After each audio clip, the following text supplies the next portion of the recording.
Hello friends, നിങ്ങൾ ഉപയോഗിക്കുന്ന വസ്ത്രങ്ങൾ കീറിയിട്ടുണ്ടെങ്കിൽ വിഷമിക്കേ വേണ്ട. ഒരു സ്റ്റിച്ചിങ് ഒന്നും ഇല്ലാതെ തന്നെ നമുക്ക് പുതിയതുപോലെ ആക്കി എടുക്കാനായിട്ട് പറ്റും കേട്ടോ. അപ്പോൾ ഇന്നത്തെ വീഡിയോയിൽ നിങ്ങൾക്ക് വേണ്ടിയിട്ട് കുറച്ച് നല്ല ടിപ്സുകളെല്ലാം ഷെയർ ചെയ്യുന്നുണ്ട്. അപ്പോൾ പുതിയൊരു വീഡിയോയിലേക്ക് എല്ലാ കൂട്ടുകാർക്കും സ്വാഗതം. ഇന്നത്തെ ഫസ്റ്റ് ടിപ്സ് എന്താ നോക്കാം. അതിനായിട്ട് ഞാൻ 2 സ്പൂൺ എടുത്തിട്ടുണ്ട്. 2 സ്പൂണും ഒരേ അളവിലുള്ളതായിരിക്കണം കേട്ടോ. പിന്നെ നമ്മൾ എടുക്കുന്നത് തുണികളെല്ലാം ഉണക്കുന്ന സമയത്ത് നമ്മൾ ഇതുപോലത്തെ ഒരു ക്ലിപ്പ് ഇടാറില്ലേ, അതിലത്തെ ഒരു ക്ലിപ്പ് എടുത്തിട്ടുണ്ട്. അപ്പോൾ എന്നിട്ട് നമ്മളിത് സ്പൂണിൻ്റെ ഇതുപോലെ നമ്മൾ ആ ലോക്ക് ചെയ്യുന്ന ആ ഒരു ഭാഗത്തേക്ക് നമ്മൾ സ്പൂണിൻ്റെ ആ തുമ്പ് വരുന്ന രീതിയിൽ വെച്ചിട്ട് ഇതുപോലെ ഒന്ന് റബ്ബർ ബാൻഡ് ഇട്ട് കൊടുക്കുക കേട്ടോ. എന്നിട്ട് റബ്ബർ ബാൻഡ് നന്നായിട്ട് ടൈറ്റ് ചെയ്ത് കൊടുക്കുക. അപ്പോൾ ഈ ഒരു സ്പൂണിൻ്റെ നമ്മൾ ഒരു സൈഡിൽ മാത്രമല്ലേ റബ്ബർ ബാൻഡ് ഇട്ടുള്ളൂ. ഇനി വേറൊരു റബ്ബർ ബാൻഡ് എടുത്തിട്ട് ആ സ്പൂണിൻ്റെ മറ്റേ ഭാഗത്ത് ആ ലോക്കുള്ളതിൻ്റെ തൊട്ട് മുകളിലായിട്ട് ഇതുപോലെ ഒന്ന് ടൈറ്റ് ചെയ്ത് കൊടുക്കുക. ഇപ്പോൾ നമ്മൾ ചെയ്ത പോലെ തന്നെ ഇനിയൊരു സ്പൂണും കൂടി ഇല്ലേ, അതും അതുപോലെ തന്നെ വെച്ചിട്ട് നമ്മളിതുപോലെ റബ്ബർ ബാൻഡ് ഇട്ടിട്ട് ടൈറ്റ് ചെയ്ത് കൊടുക്കുക. ടൈറ്റ് ചെയ്ത് കഴിഞ്ഞാൽ ഇതുപോലെ കിട്ടും കേട്ടോ. അപ്പോൾ നമുക്കൊരു സ്പൂണുകൾ ഒരേ അളവിലാണോ നിൽക്കുന്നതെന്ന് ചെക്ക് ചെയ്യണം. ഒരേ അളവിൽ വെച്ചതിന് ശേഷം മാത്രമേ നമുക്കത് കറക്റ്റായിട്ട് പിടിച്ചെടുക്കാനായിട്ട് പറ്റുള്ളൂ. അപ്പോൾ എത്ര കനം കൂടിയുള്ള തിങ്സും അതായത് കനം കുറഞ്ഞിട്ടുള്ള തിങ്സും നമുക്ക് പിടിക്കാനായിട്ട് പറ്റും. കിച്ചണിലൊക്കെ നമുക്ക് ചില സമയത്ത് നമ്മുടെ ഇതുപോലത്തെ കുടിൽ കാണാനില്ലെങ്കിൽ നമുക്ക് ഇതുപോലെ ഒന്ന് സ്പൂൺ വെച്ചിട്ട് ചെയ്യാവുന്നതേ ഉള്ളൂ. അപ്പോൾ കണ്ടോ, എത്ര കനം കുറഞ്ഞ പേപ്പറും നമുക്ക് പിടിക്കാം. അതേപോലെ തന്നെ എത്ര തിക്കായിട്ടുള്ള തിങ്സും നമുക്കിതുപോലെ എടുക്കാനായിട്ട് പറ്റും. അപ്പോൾ നിങ്ങൾ ചെയ്ത് നോക്കുമല്ലോ അല്ലേ. അപ്പോൾ ഇഷ്ടമായിട്ടുണ്ടെങ്കിൽ എന്തായിരുന്നു ലൈക്കും കൂടി ചെയ്തോളൂ. അടുത്തൊരു ടിപ്സ് എന്താണെന്ന് നോക്കാം. നമ്മളിതുപോലത്തെ ചാർജറുകൾ എല്ലാവരും ഉപയോഗിക്കുന്നുണ്ടാവും. അപ്പോൾ നമ്മൾ ചാർജ് ചെയ്യാൻ മാത്രമല്ല ഇങ്ങനത്തെ ചാർജർ കൊണ്ടുള്ള ഉപയോഗം. ഇതിപ്പോൾ അതിൻ്റെ നമ്മളുടെ കേബിളൊന്നും എടുത്ത് മാറ്റി കഴിഞ്ഞാൽ നമുക്കിതുപോലെ കിട്ടും. അപ്പോൾ ഇത് നമുക്ക് നല്ലൊരു സെൽഫോൺ വയ്ക്കുന്നതിന് വേണ്ടിയിട്ടുള്ള നല്ലൊരു സ്റ്റാൻഡായിട്ട് ഉപയോഗിക്കാനായിട്ട് പറ്റും കേട്ടോ. സെൽഫോൺ ഇതുപോലെ വെച്ച് കഴിഞ്ഞാൽ സെൽഫോൺ താഴത്ത് വീഴുന്നുള്ള പേടിയൊന്നും വേണ്ട. നമ്മൾ എത്ര ഇത് തിരിച്ചാലും ഒന്നും വീഴില്ല. പക്ഷേ ഈ ഒരു ആംഗിളിൽ തന്നെ വെക്കണം കേട്ടോ സെൽഫോണും. അപ്പോൾ നിങ്ങൾക്ക് ഏത് ജോലി തിരക്കിൻ്റെ ഇടയിൽ ഇതുപോലെ ഫോൺ കാണാനായിട്ട് ഈസി ആയിട്ടുള്ളൊരു മെത്തേഡാണ് ഈ ചാർജർ വെച്ചുള്ള ഒരു സ്റ്റാൻഡ്. അപ്പോൾ ഇത് ചെയ്ത് നോക്കുമല്ലോ അല്ലേ. ഇതുപോലത്തെ ഒരു ഹെയർ ബാൻഡ് ഉണ്ടാക്കുന്നതിന് വേണ്ടിയിട്ട് വേണ്ടത് നമുക്ക് ഇങ്ങനത്തെ ചെറിയൊരു ഹെയർ ബാൻഡാണ് കേട്ടോ. പിന്നെ വേണ്ടത് നമുക്ക് നല്ലൊരു ക്ലോത്ത് വേണം. നിങ്ങൾക്ക് ഇഷ്ടമുള്ള ഒരു ക്ലോത്ത് എടുക്കാം കേട്ടോ. ഞാനിപ്പോൾ ഒരു സോഫ്റ്റ് ആയിട്ടുള്ള സിൽക്ക് പോലത്തെ ക്ലോത്താണ് എടുത്തിട്ടുള്ളത്. നിങ്ങളുടെ കയ്യിൽ ഇങ്ങനെയുള്ളതാണെങ്കിൽ കോട്ടൻ്റെ ക്ലോത്ത് ആണെങ്കിലും നമുക്ക് ഇതുപോലെ ചെയ്തെടുക്കാവുന്നതാണ്. സിമ്പിളായിട്ട് ചെയ്യാം. ആദ്യം നമ്മൾ എന്ത് ചെയ്യേണ്ടത് വെച്ചാൽ ഞാൻ അത്യാവശ്യം നല്ല നീളത്തിൽ വീതിയിൽ കട്ട് ചെയ്തെടുത്തിട്ടുണ്ട്. അതൊക്കെ നമ്മൾ ഇഷ്ടത്തിന് കട്ട് ചെയ്യാം കേട്ടോ. നമുക്ക് എത്ര വീതി വേണോ നീളം വേണോ അതിനനുസരിച്ച് കട്ട് ചെയ്യാം. എന്നിട്ട് ഞാൻ ഈ ഒരു ബാൻഡിൻ്റെ ഉള്ളിലൂടെ ഈ ഒരു തുമ്പ് ഇതുപോലെ ഇട്ട് കൊടുത്തിട്ടുണ്ട് കേട്ടോ. ഇതുപോലെ എടുക്കുക. എന്നിട്ട് 2 തുമ്പും കൂടി ഒന്നിച്ച് വെച്ചിട്ട് നമ്മളിങ്ങനെ ഒരു 1/4 ഇഞ്ച് ഗ്യാപ്പ് വിട്ടിട്ട് നമ്മൾ അടിച്ചു തുടങ്ങാം. അപ്പോൾ നമ്മൾ ഒരു ഭാഗം മാത്രമേ ഈ ബാൻഡിൻ്റെ ഒരു ഭാഗം മാത്രമേ ആ തുണിയുടെ ഉള്ളിലുള്ളൂ, ബാക്കിയൊക്കെ പുറത്താണ്. നമ്മളിങ്ങനെ അടിച്ചടിച്ച് ഇങ്ങനെ വരുന്ന സമയത്ത് സ്റ്റിച്ചിങ്ങനെ വന്നുകൊണ്ടിരിക്കുന്ന സമയത്ത് ആ ഫുള്ളായിട്ട് ആ ബാൻഡിൻ്റെ ചുറ്റും ഈ ഒരു ക്ലോത്ത് കംപ്ലീറ്റ് ആയിട്ട് വരും. അപ്പോൾ കണ്ടത് കുറച്ച് ഭാഗം മാത്രമേ ഉള്ളൂ പുറത്ത്. അപ്പോൾ നമ്മളിങ്ങനെ സ്റ്റിച്ച് ചെയ്യുന്നതിനനുസരിച്ച് അത് ഇങ്ങനെ ഉള്ളിലേക്ക് പോയിക്കൊണ്ടേയിരിക്കും. ഇത് ചെയ്യാനായിട്ട് നമ്മൾ മെഷീൻ നിർബന്ധമൊന്നുമില്ല കേട്ടോ. നമ്മളൊരു സൂചി നൂല് ഉപയോഗിച്ചുകൊണ്ട് ഇതുപോലെ ചെയ്തെടുത്താൽ മതി. അപ്പോൾ ഞാൻ മെഷീൻ ഉള്ളതുകൊണ്ട് ഇതിൽ ചെയ്യുന്നതെന്ന് മാത്രം കേട്ടോ. അപ്പോൾ നമ്മളിത് ഫുള്ളായിട്ട് സ്റ്റിച്ച് ചെയ്ത് കഴിഞ്ഞാൽ 2 സൈഡിലായിട്ട് കുറച്ച് ഓപ്പണായിട്ട് നിൽക്കുമല്ലോ, അത് നമ്മൾ ഇപ്പോൾ സ്റ്റിച്ച് ചെയ്യുന്നില്ല. ഇതിപ്പോൾ കണ്ടോ 2 സൈഡിലും ഓപ്പൺ ഉണ്ട്. ഇത് ഇനി നമുക്ക് നല്ല വശം പുറത്തേക്ക് എടുക്കണം. അപ്പോൾ നമ്മൾ ഈസി ആയിട്ട് ഇതുപോലെ ഒന്ന് ചെയ്ത് കൊടുത്തു കഴിഞ്ഞാൽ നമുക്ക് പുറത്തുള്ള സ്റ്റിച്ച് ഉള്ളിലേക്ക് പോവും, ഉള്ളിലുള്ള നല്ല വശം പുറത്തേക്കും വരും. ഇതുപോലത്തെ ഹെയർ ബാൻഡുകൾ ഉണ്ടാക്കിയെടുക്കാന്ന് വെച്ചാൽ സിമ്പിളാണ് കേട്ടോ. സ്റ്റിച്ചിങ് അറിയേണ്ട കാര്യമില്ല. നിങ്ങൾക്ക് മെഷീൻ ഇല്ലെങ്കിലും ഇത് ചെയ്യാവുന്നതാണ്. അപ്പോൾ ഇതുപോലത്തെ ഹെയർ ബാൻഡുകൾ ഉണ്ടാക്കിയിട്ട് നമ്മൾ സെയിൽ ചെയ്യുന്ന ഒരുപാട് പേരുണ്ട്. നല്ലൊരു വരുമാന മാർഗം കൂടിയാണിത്. അപ്പോൾ എന്നിട്ട് നമ്മളിത് കണ്ടോ ഫുള്ളായിട്ട് പുറത്തേക്ക് എടുത്തതിന് ശേഷം അതിൻ്റെ നമ്മൾ ക്ലോസ് ചെയ്യാണ്ട് വിട്ടിട്ടുള്ള ആ ഒരു ഭാഗം കൂടി ഇതേപോലെ ഒന്നിച്ച് വെച്ചിട്ട് ഒന്ന് സ്റ്റിച്ച് ചെയ്ത് കൊടുത്താൽ മതി. നമ്മൾ നല്ല വശം പുറത്തേക്ക് ആവുന്ന രീതിയിൽ വെച്ചിട്ട് സ്റ്റിച്ച് ചെയ്യുക. അതുകൊണ്ട് ഞാൻ ഫുള്ളായിട്ട് സ്റ്റിച്ച് ചെയ്ത് കഴിഞ്ഞു.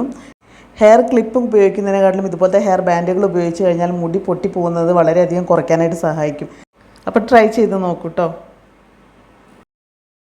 മുടി നല്ല സോഫ്റ്റ് ആൻഡ് സിൽക്കി ആവുന്നതിന് വേണ്ടിയിട്ട് നമ്മൾ മുടി ഷാമ്പു ഇട്ട് കഴിഞ്ഞാൽ കണ്ടീഷണർ യൂസ് ചെയ്യാറുണ്ട്. എന്നാൽ നമ്മൾ ഷാമ്പു മാത്രം ഉപയോഗിച്ചുകൊണ്ട് ഈ ഒരു എഫക്റ്റ് കൊണ്ടുവരാനായിട്ട് സാധിക്കും. അതിനായിട്ട് ഞാനിപ്പോൾ എടുത്തിരിക്കുന്നത് ക്ലിനിക് പ്ലസ് ഷാമ്പു ആണ് കേട്ടോ. നിങ്ങൾ ഏത് ഷാമ്പു ആണോ ഉപയോഗിക്കാറുള്ളത് ആ ഒരു ഷാമ്പു എടുക്കുക. ചെറിയ പാക്കറ്റ് ഷാമ്പു ഞാൻ ചെറിയ പാത്രത്തിലേക്ക് മാറ്റിയിട്ടുണ്ട്, മുഴുവനായിട്ട് എടുത്തിട്ടുണ്ട്. നമ്മൾ കണ്ടീഷണർ യൂസ് ചെയ്ത് അതേ എഫക്റ്റ് കൊണ്ടുവരുന്നതിന് വേണ്ടിയിട്ട് നമ്മൾ ചേർത്തുന്നത് പഞ്ചസാരയാണ് കേട്ടോ. 1 സ്പൂൺ പഞ്ചസാര ചേർത്തുന്നുണ്ട്. 1 സ്പൂൺ മാത്രം മതിയാവും. നമ്മളിപ്പോൾ 1 സ്പൂൺ അളവിൽ ഷാമ്പൂ ഉള്ളൂ, അപ്പോൾ അതിനനുസരിച്ച് നമ്മൾ പഞ്ചസാര ചേർത്തിട്ട് നന്നായിട്ടൊന്ന് മിക്സ് ചെയ്ത് കൊടുക്കണം. അതിൻ്റെ കൂടെ ഇനി നമ്മൾ ചേർത്തുന്നത് എന്താണെന്ന് വെച്ചാൽ, നിങ്ങൾ തലയിൽ ഏത് എണ്ണയാണോ ഉപയോഗിക്കാറുള്ളത് ആ എണ്ണ ഒഴിക്കുക കേട്ടോ. ഞാൻ അതേമാതിരി തന്നെ 1 സ്പൂൺ അളവിൽ വെളിച്ചെണ്ണ ഒഴിച്ചിട്ടുണ്ട്. എന്നിട്ട് നന്നായിട്ട് നമ്മൾ മിക്സ് ചെയ്ത് കൊടുക്കാം. മിക്സ് ചെയ്ത് കഴിഞ്ഞാൽ നല്ല ക്രീം രൂപത്തിലായിട്ട് വരും കേട്ടോ. ഇനി പിന്നെ നമുക്കിതിൽ അഡീഷണലായിട്ട് ഞാൻ ഒന്നും കൂടി ചേർത്തുന്നുണ്ട്. നിങ്ങൾക്ക് സ്കിപ്പ് ചെയ്യാമെന്നുണ്ടെങ്കിൽ സ്കിപ്പ് ചെയ്യാവുന്നൊരു ഇൻഗ്രീഡിയൻസ് ആണ് കേട്ടോ. അപ്പോൾ അത് എന്താണെന്ന് വെച്ചാൽ കോഫി പൗഡറാണ്. ഇൻസ്റ്റൻറ്റ് കോഫി പൗഡർ ഞാൻ കുറച്ച് ഇട്ട് കൊടുക്കുന്നുണ്ട്. അതൊരു സ്പൂൺ അളവിലുണ്ട് കേട്ടോ. അത് നന്നായിട്ട് മിക്സ് ചെയ്ത് കഴിഞ്ഞാൽ നല്ലൊരു സ്മെല്ലും ഉണ്ടാവും. നമ്മുടെ മുടിക്ക് നല്ലൊരു ഗ്രോത്ത് വർദ്ധിപ്പിക്കാൻ ഈ ഒരു കോഫി പൗഡർ ഹെൽപ്പ് ചെയ്യും. അപ്പോൾ നിങ്ങൾക്ക് കോഫി പൗഡർ ഇഷ്ടമില്ല എന്നുണ്ടെങ്കിൽ അത് സ്കിപ്പ് ചെയ്യാവുന്നതാണ്. എന്നാൽ യൂസ് ചെയ്ത് കഴിഞ്ഞാൽ മുടി നല്ല ഷൈനിങ് ആയിട്ടുണ്ടാവും കേട്ടോ. നല്ല മുടി ഗ്രോത്ത് ഉണ്ടാവാനും മുടി സ്ട്രോങ് ആക്കാനൊക്കെ ഈ ഒരു കോഫി പൗഡർ ഹെൽപ്പ് ചെയ്യും. അപ്പോൾ നിങ്ങൾക്ക് കോഫി ഇഷ്ടമാണെന്നുണ്ടെങ്കിൽ എന്തായാലും ചെയ്ത് നോക്കട്ടെ. ഈ കോഫി ഇട്ടിട്ട് എല്ലാം നന്നായിട്ട് മിക്സ് ആയി വന്നതിന് ശേഷം ഞാനൊരു അല്പം കൂടി വെള്ളം ഒഴിച്ചിട്ട് നന്നായിട്ട് അലിയിപ്പിച്ചെടുത്തിട്ടുണ്ട്. നമ്മളിത് തലയിൽ നമ്മൾ കുളിക്കുന്നതിൻ്റെ ഒരു 5 മിനിറ്റ് മുന്നേ നന്നായിട്ടൊന്ന് എല്ലാ ഭാഗത്തും അപ്ലൈ ചെയ്തതിന് ശേഷം വാഷ് ചെയ്ത് കഴിഞ്ഞാൽ നല്ല സോഫ്റ്റായിട്ട് കിട്ടും കേട്ടോ. നമ്മൾ ഷാമ്പു ചെയ്തിട്ട് കണ്ടീഷണർ യൂസ് ചെയ്ത് അതേ എഫക്റ്റോട് കൂടിയിട്ട് ഈ ഒരു ഷാമ്പു വെച്ചിട്ട് തന്നെ നമുക്ക് ചെയ്യാൻ പറ്റും. ചെയ്ത് നോക്കിയപ്പോൾ നല്ല റിസൾട്ട് കിട്ടിയതുകൊണ്ടാണ് നിങ്ങളോട് ഷെയർ ചെയ്യുന്നത്. അപ്പോൾ മസ്റ്റായിട്ടും ട്രൈ ചെയ്യുന്നുവെന്ന് വിശ്വസിക്കുന്നു.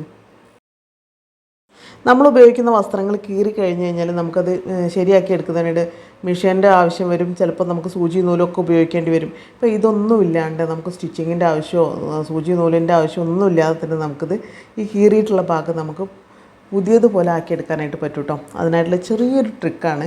നമുക്ക് എല്ലാവർക്കും സിമ്പിളായിട്ട് ചെയ്യാവുന്നതാണ്. അപ്പോൾ ആദ്യം ഇതുണ്ടോ, ഈ ഷർട്ടിൻ്റെ ഈ ഒരു മുകൾ ഭാഗത്താണ് ഇതുപോലെ കീറിയിട്ടുള്ളത്. അപ്പോൾ നമ്മൾ ഏത് തരത്തിലുള്ള തുണികളിലും നമുക്കിതുപോലെ ചെയ്യാവുന്നതാണ് കേട്ടോ. അപ്പോൾ നമ്മൾ അതിനായിട്ട് ആദ്യം വേണ്ടത് നമുക്ക് ഒരു പ്ലാസ്റ്റിക്കിൻ്റെ ഒരു കവറാണ്.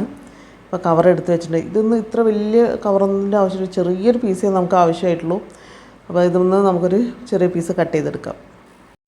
കവറിൻ്റെ ഒരു ചെറിയ പീസ് കട്ട് ചെയ്തതോടൊപ്പം തന്നെ നമ്മൾ ചെറിയൊരു പീസ് ക്ലോത്തിൻ്റെ പീസും എടുത്തിട്ടുണ്ട് കേട്ടോ.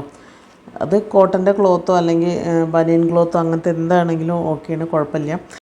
കീറിയ ഡ്രസ്സിൻ്റെ ഉൾഭാഗത്ത് നമ്മൾ നീറ്റായിട്ട് നമ്മൾ കൈ വെച്ച് ആദ്യം ഒന്ന് ലെവൽ ചെയ്തതിന് ശേഷം അയൺ ബോക്സ് വെച്ചിട്ട് നന്നായിട്ടൊന്ന് അയൺ ചെയ്ത് കൊടുക്കുക.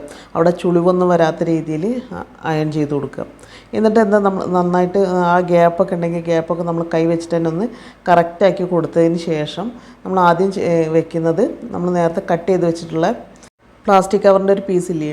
അപ്പോൾ ഞാൻ എടുത്ത് നോക്കുമ്പോൾ നമ്മൾ എത്രയാണ് നമ്മൾ കീറിയിട്ടുള്ള ആ ഒരു ഭാഗം അതിനനുസരിച്ച് ഉള്ള പീസ് എടുത്താൽ മതി കേട്ടോ. ഇത്തിരി വലുതായതുകൊണ്ട് ഞാൻ ഒന്നുകൂടി ചെറുതാക്കിയതിന് ശേഷമാണ് ആ ഭാഗത്ത് വെച്ച് കൊടുക്കുന്നത്.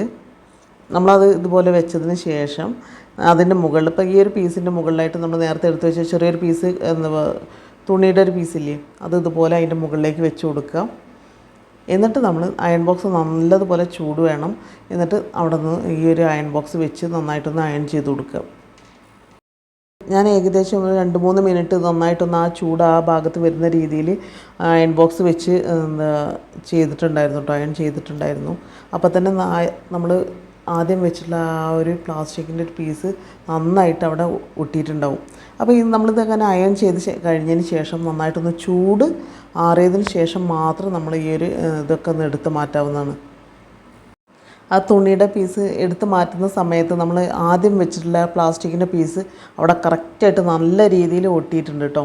അപ്പോൾ നമ്മൾ തിരിച്ചിട്ട് കഴിഞ്ഞാൽ നമുക്കറിയാനായിട്ട് പറ്റും. അവിടെ നമ്മൾ ആദ്യം നല്ലൊരു കീറിയൊരു ഭാഗം തന്നെയായിരുന്നു ഉണ്ടായിരുന്നത്. ഇപ്പോൾ നന്നായിട്ട് അവിടെ അതിൻ്റെ ബാക്ക് ഭാഗത്ത് ആ ഒരു പ്ലാസ്റ്റിക് അവിടെ നന്നായിട്ട് ഒട്ടിപ്പിടിച്ചത് കാരണം തന്നെ അത് കീറിയ ഭാഗം നമുക്ക് അറിയാനായിട്ട് പറ്റില്ല.